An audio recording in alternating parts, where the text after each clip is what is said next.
Halo Sobat Setiawan, kali ini kita akan bahas mengenai beberapa komen dari sosial media. Langsung aja ya kita bahas sama-sama.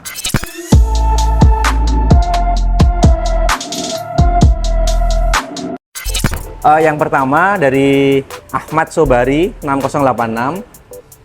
Om, mau tanya, mobilku Avanza 2012 sampai sekarang belum pernah ganti ban. Mobil kilometer masih 13.000, apakah harus ganti ban ya? Nah, berarti mobilnya Om Ahmad ini dari awal masih pakai ban asli dari pabrik. Udah 10 tahun, 11 tahun. Dan kilometer masih 13.000, artinya mobil jarang pakai. Jadi gini, kalau kita ngomongin ban, kita ngomongin bahan karet, penggantian ban itu rata-rata dilakukan di 3-5 tahun dengan pemakaian normal. Nah, mobil ini dipakai tidak dalam kondisi yang normal karena kilometernya jarang sekali jalan. Artinya, apakah itu harus diganti atau enggak? Rekomendasi dari ban adalah ganti. Kenapa? Karena kita nggak tahu kemampuan ban dalam meredam, dalam memberikan grip, kan dia karet ya.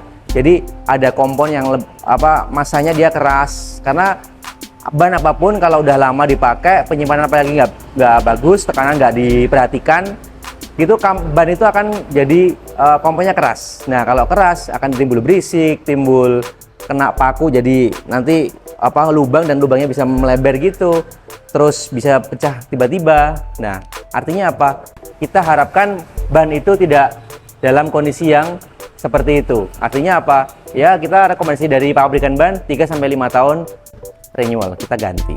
Yang kedua, Mas Agus 2684. Kalau ukuran ban depan dengan belakang beda, apakah boleh bosku? Contoh yang depan 195/55 ring 16, terus yang belakang 205/55 ring 16. Oke, dari 195 ke 205 dengan profil yang sama, 55 dan ring yang sama, ring 16, itu masih masuk toleransi. Kenapa? Masih di bawah 3%. Artinya apa? Depan 195, belakang 205, itu nggak ada masalah. Karena apa? Kalau lebih dari 3% biasanya nanti akan berdampak ke pengendalian tentunya. Yang kedua, posisi mobil juga akan lebih kalau gede belakang berarti agak nungging gitu. Yang ketiga, biasanya ABS-nya nanti nyala karena speed sensor yang baca antara ban gede sama ban yang lebih kecil itu akan berbeda kalau lebih dari 3%. Kemudian yang ketiga dari Syamna 4170. Bang, ban baru beli 2, terus saya spuring dan balancing. Saya pasang di depan, di muka ya. Dan 3 bulan selanjutnya saya beli lagi 2, saya taruh belakang. Apa perlu lagi spuring balancing? Oke. Jadi gini, spuring balancing itu 2 pekerjaan yang berbeda. Spuring ke kaki-kaki, balancing itu di roda, velg sama ban.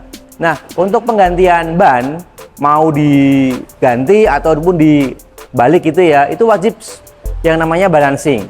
Artinya kalau ini adalah penggantian ban, kita rekomendasikan untuk di balancing.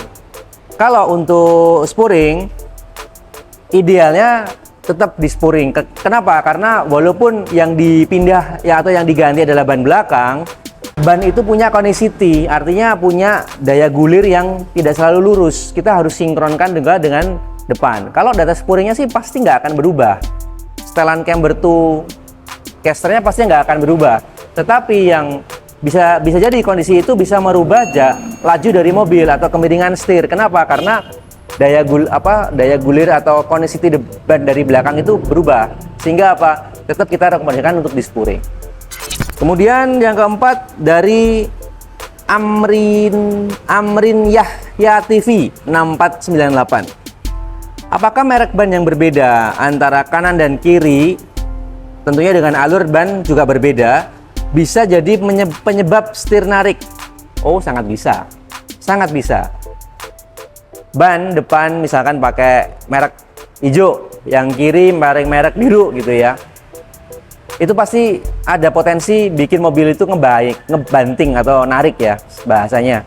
Pasti, tergantung juga kondisi mobilnya, tergantung kondisi spuringnya. Tapi kalau ada pertanyaan seperti ini tidak kami rekomendasikan. Kenapa? Karena yang namanya satu as, kanan dan kiri, itu identik dengan sama, idealnya sama. Kayak kita beli sepatu juga kanan kiri harus sama. Yang kanan pakai sendal Swallow, yang kiri pakai merek apa yang lain, pasti juga kita jalan nggak akan enak. Diki Mukti 8866, kalau habis ganti karet support, apakah diperlukan spuring? Ya, karet support itu terletak di atas shock breaker ya, di mobil-mobil yang sering kita jumpai di Agya, Brio, Jazz. Mostly ya mobil-mobil zaman sekarang dia pakainya MacPherson, artinya pakai support. Dia masuk ke dalam spare part atau suku cadang yang berhubungan dengan suspensi. Apa diperlukan spuring? Jawabannya iya, karena semua penggantian kondisi kaki-kaki, entah itu ball joint, road track end, itu ada penyetelan, ada perubahan. Nah, biasanya kalau ada penggantian support shock itu spuringnya memang tidak banyak berubah. Kalau kita ngomongin data ya. Nah, tetapi bisa ditengarai dengan ketika kita nggak spuring nih, setir biasanya miring, bisa kanan bisa kiri. Kalau ngebuang sih enggak.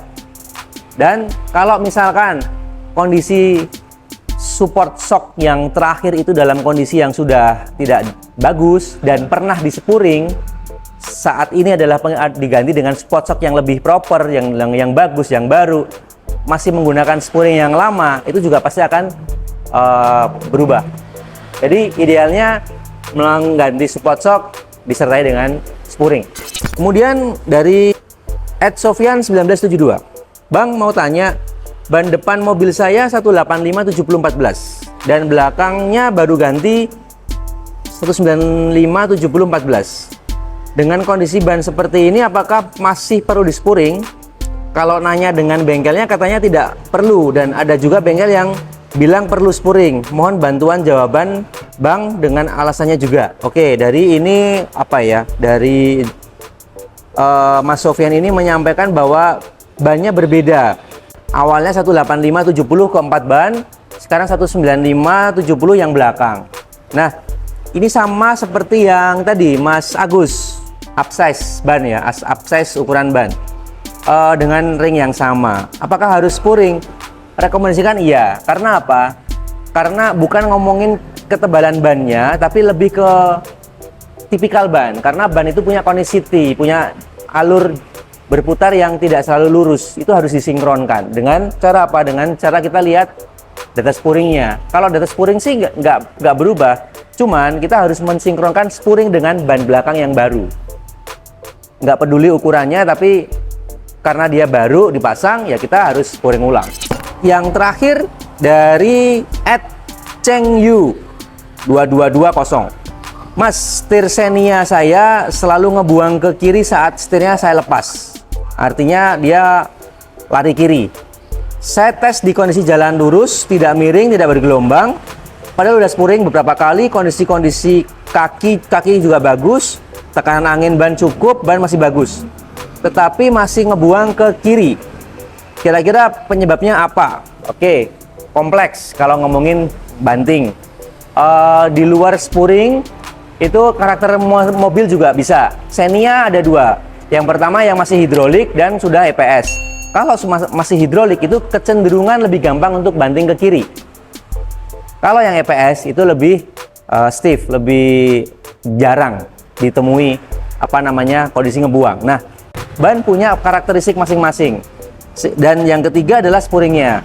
Jadi kalau sudah dispuring berkali-kali, nah spuringnya juga perlu kita ketahui, karena Xenia itu hanya ada setelan toe in toe out-nya aja untuk ban depan. Dia nggak ada toe in toe out untuk ban belakang, nggak ada setelan caster, camber bisa di support dengan baut camber. Nah, sejauh mana Anda melakukan spuring? Kalau memang spuring hanya melakukan setelan toe, sampai kapanpun nggak akan bisa nyelesain masalah ngebuang kiri atau narik ke kiri. Kita harus tahu data cambernya berapa, data casternya berapa, data thrust angle sudut belakang berapa, bannya gimana. 4. Jadi kalau Anda domisili di Jogja, bisa langsung datang ke Setiawan. Kita akan bantu support sampai kendaraan penuh. Bisa jadi loh, bisa jadi. Kita nggak bisa nyelesain. Kenapa? Karena ada, ini rata-rata ya, garden belakang itu mengalami perubahan sudut karena jalan rusak atau gejeglong atau accident lah, istilahnya seperti itu. Nah, kita akan lihat dulu datanya, baru kita akan simpulkan kita bisa benerin atau enggak. Beberapa pertanyaan yang sudah kita review, sudah kita sampaikan ke teman-teman. Mudah-mudahan bisa menjawab pertanyaan ini bagi teman-teman yang menonton video ini sampai akhir. Terima kasih.